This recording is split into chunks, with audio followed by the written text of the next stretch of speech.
Welcome everybody to our presentation and our webinar today on BYOD, is it your friend or foe, and how Celestic Solutions for the Enterprise can help you with your BYOD challenges. Today in our webinar, we'll talk about who we are as a company, Celestics. We'll talk about some of the challenges with Bring Your Own Device. We'll talk about our solutions for Bring Your Own Device, specifically around Workplace Join, Work Folders, and Direct Access, and give an overview of these various technologies. And we'll wrap it up with our summary and next steps, and then open up the bridge for question and answer time. If you have questions in the meantime, please feel free to use the questions bar in the GoToMeeting webinar in your system tray. And so with that, we'll go ahead and get started. And once again, thank you everybody for joining. I'm going to be your presenter today. My name is Benjamin Durr, and I'm the Senior Sales Engineer for North America with Celestics Networks. I'm a Microsoft Certified Systems Engineer, System Administrator, and Information Technology Professional. I have 19 years of industry experience with a specific focus on infrastructure and information security, and really around remote access and how do we manage our endpoints out there both on-premise and off-premise. Throughout my career, I've been involved with the United States Air Force. I've been involved in services consultancy, and now currently with Celestics. I've worked in all sorts of companies from 50 clients up to 500,000 clients. Celestics Networks as a company is based in Fremont, California in the Bay Area, and we have a global presence around the world with offices in the United Kingdom, in Singapore, China, and Japan.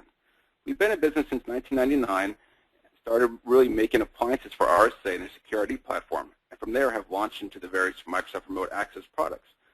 For those of you on the bridge and for existing customers, I want to say thank you and welcome to our webinar. And you may have heard of our products. We specifically, for the past several years, have really focused a lot on our TMG, Unified Threat Management Platform, and our UAG for remote access. And last year, we branded and launched our products specifically more around the remote access platforms and federation platforms built on Server 2012 R2. We currently have 5,000 customers under active maintenance, and from a global alliances, we are Microsoft's largest security OEM provider for our appliance platform. So let's talk a little bit about your challenges with Bring Your Own Device and some of the challenges that are in your environment today. We know that Bring Your Own Device covers a lot of territory and concepts. When we think of Bring Your Own Device, we think obviously of users bringing iPads, iPhones, Android phones, tablets, Windows phones into the device, and obviously doing work functions on these devices. And obviously it brings us a lot of challenges. Some organizations are going a different model and giving their users the ability to purchase their own hardware devices. So instead of a company provisioning a laptop for you when you join, they are instead giving you a stipend to go and purchase your laptop. And it is a corporate domain managed device, but it gives you that flexibility there. With BYOD, we obviously think of consumer devices, but it could just be a Windows device too as well. What we think of the traditional laptop environment running Windows 7 Enterprise or Windows 8 or soon to be Windows 10. These devices, as I'm sure you're aware, really present their own challenges from a manageability perspective, a legal perspective, HR perspective. Who owns the device? Who owns the content of the device? If it's company information, what do you do about securing it? Not only do customers bring their own device or the users bring their own device, they're actually bringing their own services too as well.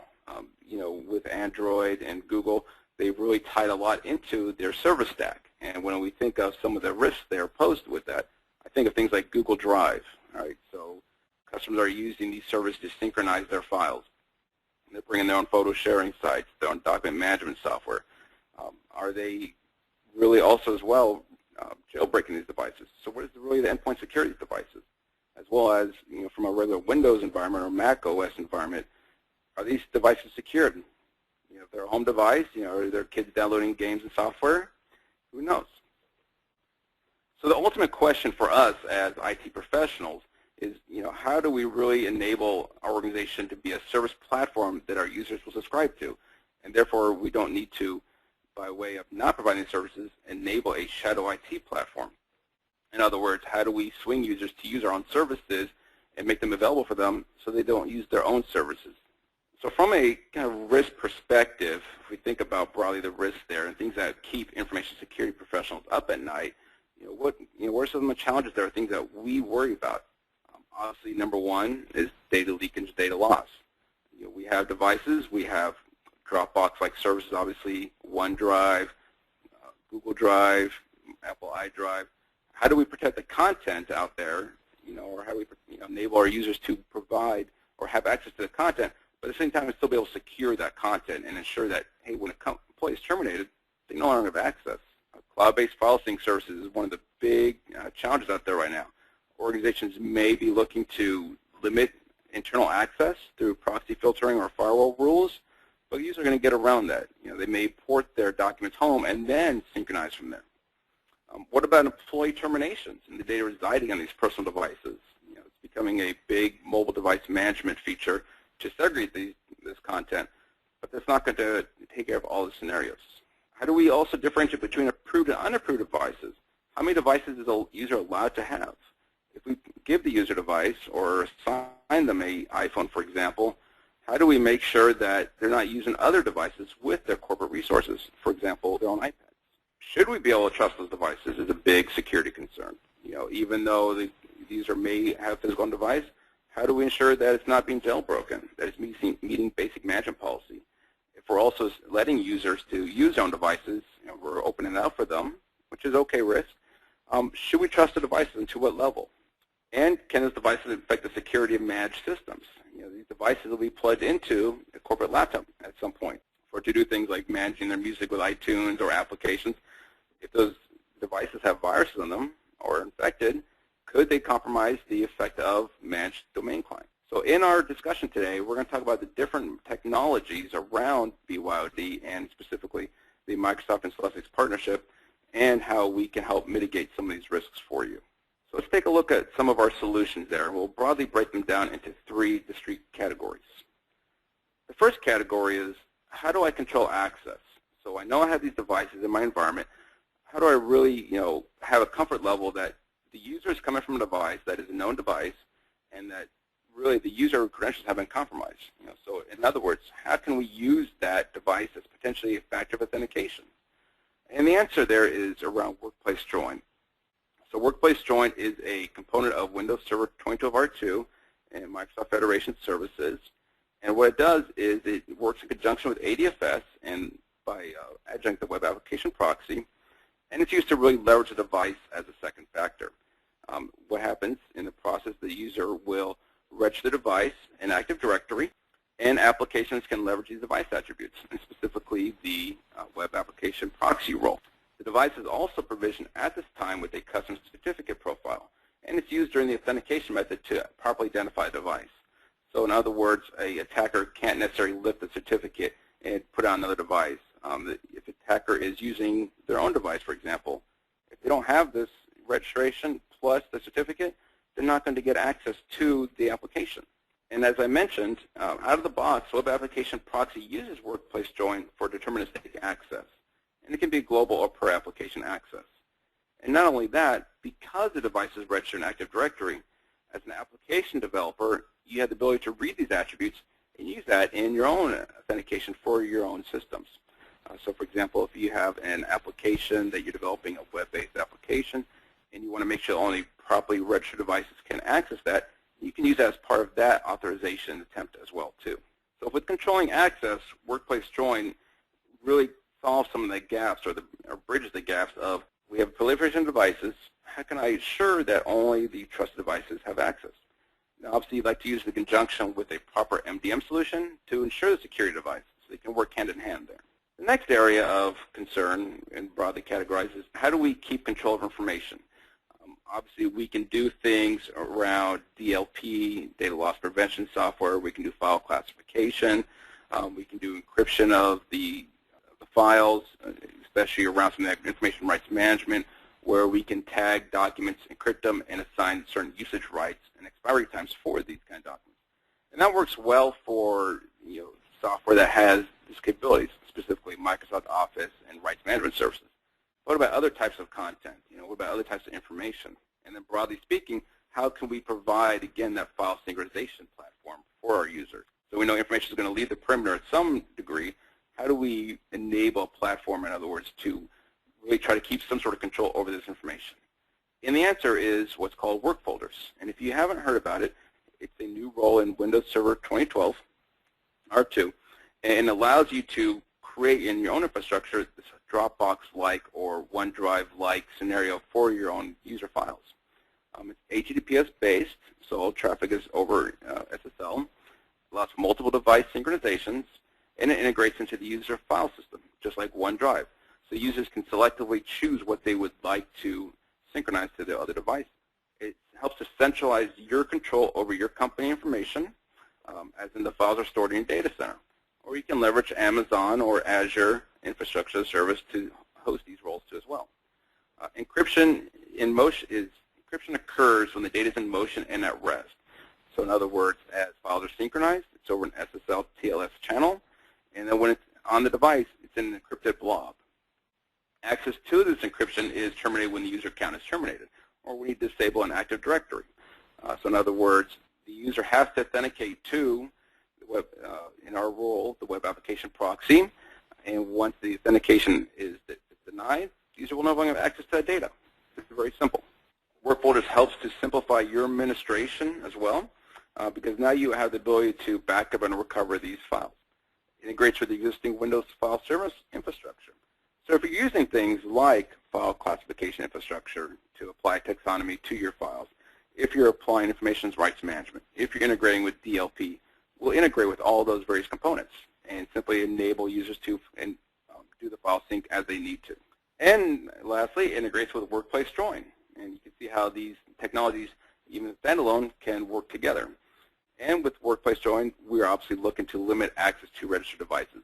So users can't just synchronize to multiple devices if they so desire. It will only be to these pre-registered devices. So the last area of BYOD, and with BYOD, I mentioned, if you recall, talking a little bit about endpoint security and specifically laptop security. Users will still have a need for Windows-based laptops to a large degree, and the reasons are as varied as there are days in the year, and the sun is long. Great for creating content, thick applications, better experience for the end users, application support, and so on and so forth. What we look to do is how do we ensure the security of our endpoint, how do we have visibility of our endpoint, and still make sure that these systems are reporting information back to us into our own internal systems for things like antivirus, patch management, security status, how do we make sure they're configured per corporate standards. One of the things that when I talk with customers is concepts I try to bring along with specifically around direct access and connectivity is that we as IT professionals have done a great job of enabling remote access through reverse proxies, cloud-based service, software as a services, but then we lose visibility into the endpoint because our mobile forces, Salesforce, or mobile user base, they don't need to connect back to CorpNet. They don't need to tie back in and get things like Active Directory group policies because they don't have a need to, they don't want to. So from a connectivity standpoint and from a manageability standpoint, we look at direct access helping to fill that connection for these managed laptops that may be on the environment and are subject to BYOD plugins, if you will. Direct access is a solution from Microsoft. What it does is enables a bidirectional, seamless, and transparent tunnel for your systems. Plainly speaking, it's an always-on connection. Once the laptop is booted up and has a valid internet connection, the connection process starts automatically and seamlessly behind the scenes, so the user doesn't have to dial a connection. They don't have to click their little remote, enter the credentials, and connect. We do all that behind the scenes. What it does for you as an IT professional is it enables the better visibility into the endpoint. So for example, if a user were to plug in their BYOD device and it's compromised or has some virus on there or some malware, or there is a file that they're transferring from the machine onto their own desktop and it's flagged as a virus, you're going to get alerting about that because the antivirus engine is going to pick it up and it's going to generate an alert that you can now take action back in your own environment. And it may quarantine it, antivirus may do whatever it needs to do, but you'll get that remediation information. For non-direct access capable clients, things such as your tablets, your other BYOD devices, Android, dial on demand, per app demand access, things of that nature. Our solutions also do offer client-based VPN for your legacy connections or for those non-DA machines. It's your traditional VPN experience. There's a dialer associated. It's through an IPsec tunnel or layer 2 tunneling protocol. So the common standards, good security practice still apply here. So just kind of wrap it up a little bit. Our BYOD solutions, we really look at how can we better enable deterministic access or condition-based access. How do we enable a service platform for our users so they don't use shadow IT services or consumer-based services wherein our app data is outside our control, which is a kind of a scary thing. And how do we provide remote access for BYOD and for our managed systems in one platform? And the answer really is around our edge solutions and our federation solutions. For access management for web applications, we want you to look at how do we do condition-based application authentication. So how do we use that device as a factor of authentication specifically? And how do we limit access to only approved devices? And there may be applications where we only want to do it on a per-app basis, and we can definitely work in both models there. The second area, again, is how do we provide file synchronization? We live in a mobile world. Users want their documents on their devices, and that's okay. But how do we provide that service for our end users and our customers? And the answer there is the work folders access through Microsoft technology. And then lastly is bring it all together. How do we enable just pure network remote access? There's going to be a need for it. And how do we provide that? And the answer is through our cloud edge, through direct access, and traditional client-based VPN. So kind of wrap it up in a summary. BYOD, we know, brings challenges and sleepless nights, especially if you are charged with information security and protecting your company's information.